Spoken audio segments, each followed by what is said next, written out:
Salam pemirsa.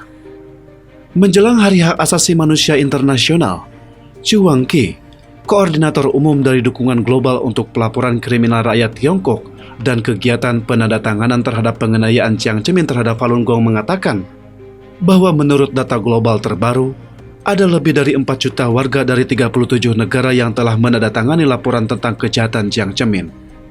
Ini sangat penting artinya. Zhu Wangqi mengatakan, Jiang Zemin adalah penjahat hak asasi manusia Tiongkok yang terkenal secara internasional. Orang-orang di seluruh dunia masih terus menuntut agar Jiang Zemin diadili. Dan suara ini terus terdengar tanpa henti meskipun Jiang Zemin sudah mati. Zhu Wangqi mengatakan bahwa dengan kematian Jiang Zemin, maka kegiatan melaporkan kejahatan Jiang Zemin yang dimulai sejak bulan Juli 2015 telah berakhir. Tetapi tindakan amal global ini memiliki arti penting saat ini. Tercatat hingga 7 Desember 2022, sudah ada 4.009.000 orang lebih dari 37 negara dan wilayah di seluruh dunia yang telah berpartisipasi dalam penandatanganan laporan kriminal Jiang Zemin. Menurut data, ketujuh wilayah Asia itu adalah 1.376.000 orang Taiwan, 1.100.000 orang Jepang, lebih dari 678.000 orang Korea Selatan, dan lebih dari 200.000 orang di Australia. Sedangkan di Eropa ada 29 negara, dengan peserta terbanyak adalah Ukraina, Belanda, Israel, Spanyol, Republik Ceko, dan Rusia.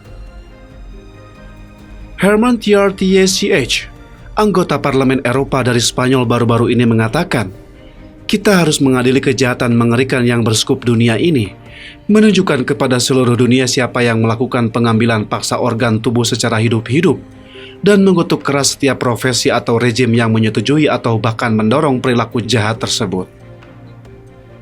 Gao Xiaoyu, legislator Republik Tiongkok pada tanggal 7 Desember mengatakan, penuntutan tidak akan berhenti dengan kematian Jiang Zemin, karena semua orang membenci kejahatan semacam itu. Semua negara di dunia harus mengejar dan meminta pertanggungjawaban dari penjahat seperti Jiang Zemin, serta para pejabat dalam PKT yang terlibat dalam penganiayaan terhadap para praktisi Falun Gong, serta penganiayaan terhadap kebebasan dan hak asasi manusia. Zhu Wangqi mengatakan bahwa semua bukti kriminal Jiang Zemin masih tetap akan diadili di masa mendatang.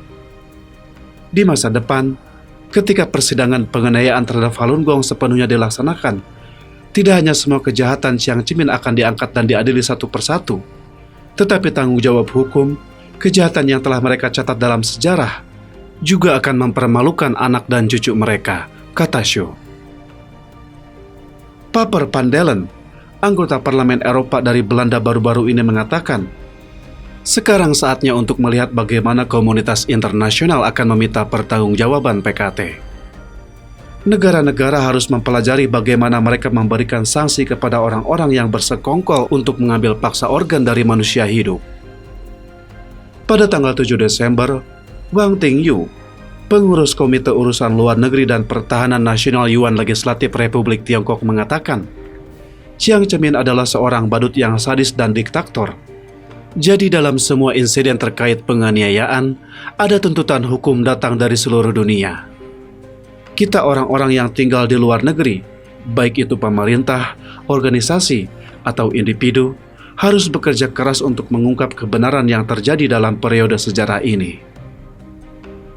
Zhu Wangqi menghimbau orang-orang seluruh dunia yang mengetahui kebenaran tentang Falun Gong dan kejahatan PKT, terutama lebih dari 4 juta orang dari seluruh dunia yang menandatangani laporan ini, untuk terus menyebarkan kebenaran ke masyarakat, membantu mereka yang tertipu oleh kebohongan PKT agar segera sadar dari kesalahan dan memilih jalan yang benar demi masa depan yang lebih cerah. Meskipun Jiang Zemin telah mati, tetapi kejahatan menganiaya Falun Gong masih berlangsung, dan para pemimpin PKT dan PKT sendiri masih mewarisi kejahatan itu.